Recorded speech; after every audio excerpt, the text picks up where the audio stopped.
Olá pessoal, eu sou a Raquel e hoje eu irei falar com vocês sobre os 3 primeiros capítulos de ponto de vista do Tyrion Lannister no livro A Fúria dos Reis. Então, se vocês por acaso também gostam desse anão de olhos desiguais, pensamentos rápidos e língua ferina, já deixa aí logo, viu, a sua curtida e aproveita para se inscrever aqui também no canal, se for novo por aqui. Ah, e não se esqueça também, viu, de me seguir nas minhas redes sociais, que se encontram aqui na descrição desse vídeo. E aí, gostaram do novo visual aqui do canal? Olha só, eu comprei agora esses itens colecionáveis, eu tenho aqui essa varinha do Harry Potter, o chapéu seletor, tenho também esse aparador de livros aqui que traz a plataforma 3/4 e também essa caneca de Game of Thrones, que tem os dizeres All Men Must Die. Agora os bonequinhos da Lego eu já possuí e se você me acompanha aqui no canal já deve tê-los visto antes. E aí, gostou da minha camiseta Game of Thrones? House Stark? É a minha favorita. E olha só, aqui atrás tem mais. E aí, gostaram do meu logo? Bom, como eu dizendo então, o Tyrion é um dos meus personagens favoritos e eu simplesmente não me canso de admirá-lo. E verdade seja dita, viu? Nesse livro aqui, Fúria dos Reis, Tyrion é o cara. Não, ele está arrasando. Ele está incrível, fabuloso, sensacional! Isso mesmo, e as comparações com Eddard Stark são, portanto, inevitáveis. Porque eu não sei se você se recorda, mas nesse livro aqui, o Tyrion vai para a capital desempenhar seu papel como mão do rei Joffrey. E apesar de Ned Stark ser o meu personagem favorito, eu preciso admitir isso, hein? O Tyrion foi a mão do rei muito mais eficiente do que o Ned, e provou que levava mesmo jeito para a coisa. E ao contrário de todos aqueles que foram mão antes dele, Tyrion demonstrou gostar muito de sua nova função. O que para outros era um fardo, para ele era uma oportunidade de revelar todos os seus talentos construídos ao longo dos anos. Em seu primeiro capítulo de ponto de vista no livro, Tyrion chega a Porto Real e interrompe uma sessão do conselho, durante a qual inclusive ele pode mostrar para nós leitores que tem total controle da situação. Ned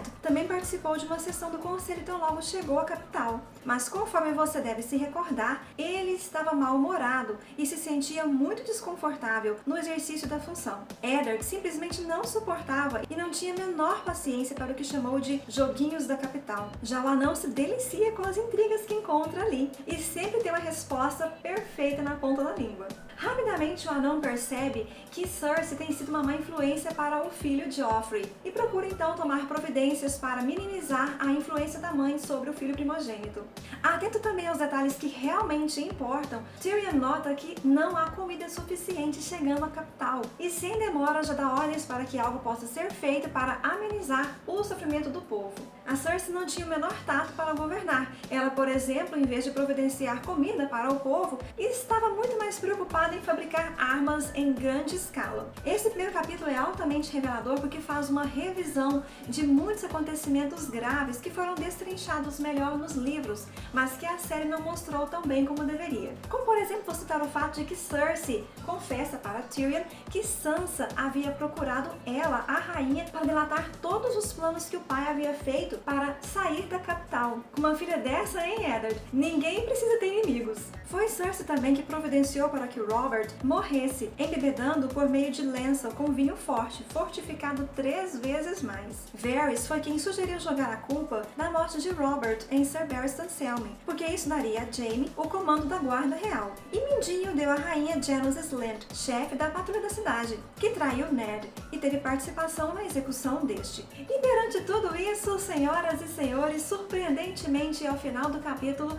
Tyrion, com o seio de Shae a preencher-lhe a mão, jura para sua amada que irá fazer justiça. Incrível essa postura do anão. E é o que de fato ele fará já no próximo capítulo. Claro que ele não pode, evidentemente, realizar justiça atacando Cersei, que é a maior culpada, mas ele procurará de todas as formas atingir os seus subalternos, bem como também diminuir o poder que está concentrado nas mãos da rainha mãe. O segundo capítulo de ponto de vista do Tyrion começa revelando um detalhe bastante triste trivial sobre o anão, mas que faz toda a diferença na hora de governar. Ele se cerca dos melhores existentes. Isso mesmo, ao passo que Cersei, em seus capítulos de ponto de vista futuros, irá nos revelar que ela simplesmente não leva o menor jeito para realizar contratações e promoções de funcionários, porque ela não segue em absoluto nenhum critério relevante, o Tyrion sabe valorizar e reconhecer a competência. Veja só, a primeira coisa que fizeram depois de estabelecer residência na Torre da Mão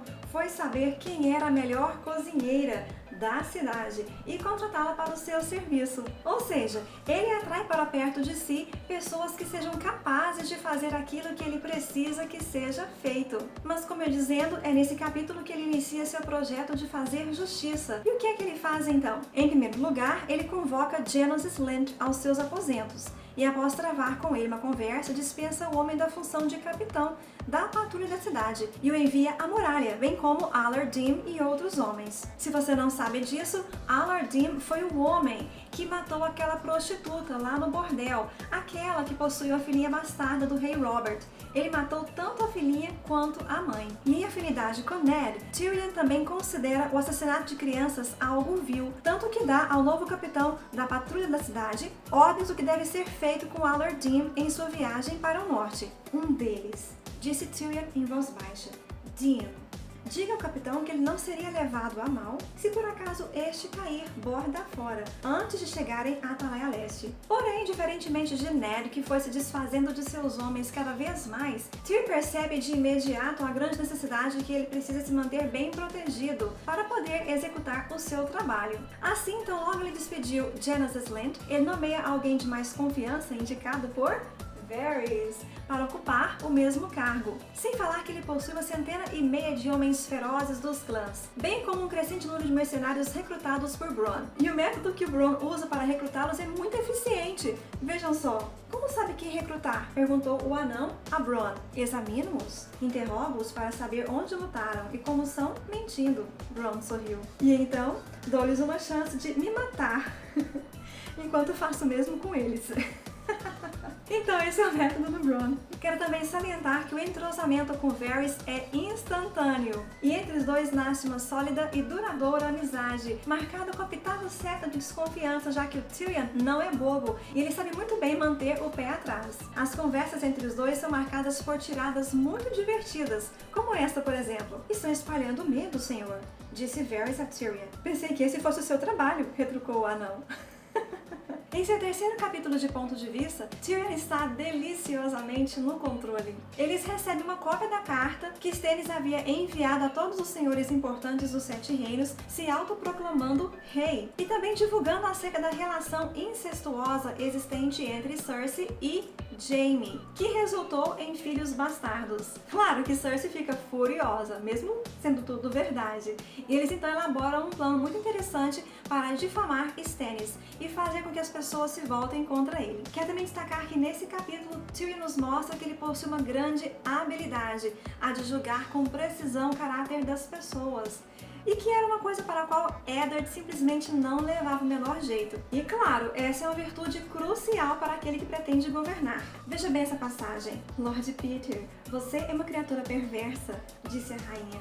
Obrigado, vossa graça. E um mentiroso de grande talento, acrescentou Tyrion, com menos calor. Esse aí é mais perigoso do que eu pensava, refletiu. Então, de imediato, Tyrion percebe que o Mindinho não é de confiança, e mais, que ele possui um dom para espalhar a discórdia. É também nesse terceiro capítulo que o Tyrion começa a fazer já preparativos para o ataque iminente de Stannis. E o que é que ele faz? Ele tem a brilhante ideia de construir uma gigantesca corrente para prender os navios de Stannis quando eles chegarem à Baía de Água Negra. Lamentavelmente, a série não mostrou isso, mas eu não me canso de admirar o Tyrion por ele ter feito isso. Afinal de contas, será esse pequeno detalhe que irá garantir a vitória suprema no final do livro contra o exército de Stannis. Só para destacar também, quando ele vai contratar o pessoal para construir as correntes, ele também demonstra possuir duas outras grandes virtudes, que são a de ter foco e também a de saber delegar. Por exemplo, para construir a corrente, ele manda que de imediato todo mundo pare com os seus trabalhos, inclusive aqueles que a Cersei havia ordenado serem feitos para construir armaduras, assim por diante. E olhando os mestres armeiros que estão ali presentes, ele escolhe aquele que parece ser o mais forte e que também possui bastante competência na sua profissão, para observar se os outros irão fazer o trabalho direito. E é isso então, pessoal. Se você gostou do vídeo, por favor, dê sua curtida, inscreva-se aqui no canal se for novo por aqui e também me siga nas redes sociais. E me diga aí nos comentários, viu, qual que é a virtude do Tyrion que você mais admira. E também me diga algo muito importante, como é que está o clima na sua cidade hoje? É porque aqui na minha cidade hoje tá um calor que eu não tive nem condição de ligar todas as minhas softboxes. Eu só tive como ligar uma porque tá muito quente. Eu estou aqui derretendo. Até o próximo vídeo, então. Vá lá, Morgulhos!